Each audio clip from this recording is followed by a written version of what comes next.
Applause entertainment நீலம் studios தயாரிப்பில் applause entertainment மற்றும் பாரஞ்சித் வழங்கும் மாரி செல்வராஜ் இயக்கத்தில் ரூம் நடிக்கும் பைசன் காலமடான் வெற்றி நடை போடுகிறது. தமிழகத்தின் பல்வேறு பகுதிகளில் விளைநிலங்களில் மழைநீர் தேங்கியதால் விவசாயிகள் கலக்கமடைந்துள்ளனர். கடலூர் மாவட்டத்தை சுற்றியுள்ள அம்பாள்புரம், உளுத்தூர் போன்ற பகுதியில் பெய்த தொடர் கனமழையால் 30 நாட்கள் முன்பு நடப்பட்ட சம்பா பயிர்கள் மழைநீரில் மூழ்கி அழுகின.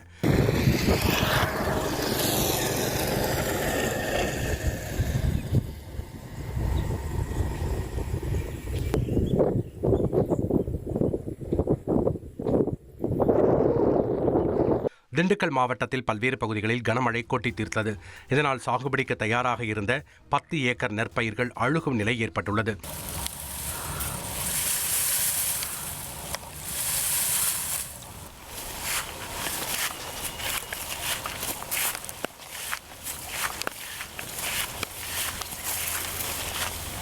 கடலூர் மாவட்டம் விருத்தாச்சலத்தில் செயல்பட்டு வரும் நேரடி நெல் கொள்முதல் நிலையத்தில் கொள்முதல் செய்யப்பட்ட நெல் மூட்டைகளை வீணடித்த அதிகாரிகள் மீது நடவடிக்கை எடுக்க விவசாயிகள் கோரிக்கை வைத்துள்ளனர். கடலூரில் பெய்து வரும் கனமழை காரணமாக லாரியில் ஏற்றிச் செல்லப்பட்ட நெல் மூட்டைகளை இறக்கி வைக்காமல் அலட்சியமாக இருந்த அதிகாரிகளால் சுமார் 1500 நெல் மூட்டைகள் வீணாகியது.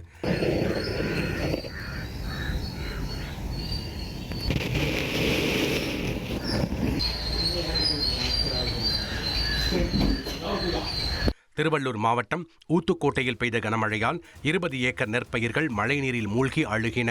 இந்த நிலையில் கடன் வாங்கி நடவு நட்டதாக விவசாயிகள் வேதனை தெரிவிக்கின்றனர். திருவள்ளூர் மாவட்டத்திற்குட்பட்ட பொன்னேரி பகுதியில் மேம்பாலம் அமைக்கும் பணி தீவிரமாக நடைபெற்று வரும் நிலையில் அதற்காக தடுப்பு சுவர்கள் அமைக்கப்பட்டுள்ளது. இதனால் மழைநீர் செல்ல வழியில்லாமல் விவசாய நிலங்களில் மழைநீர் தேங்கியது. இதனால் 100 ஏக்கர் நெற்பயிர்கள் நீரில் மூழ்கி அழுகும் நிலையில் உள்ளது.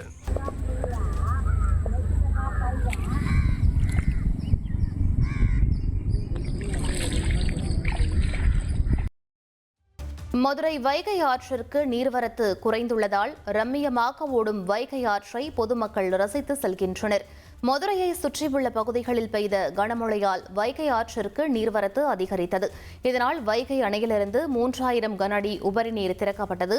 தற்போது வைகை அணைக்கு நீர்வரத்து குறைந்துள்ளதால் வைகை ஆற்றில் செல்லும் நீரை பொதுமக்கள் ரசித்து செல்கின்றனர்.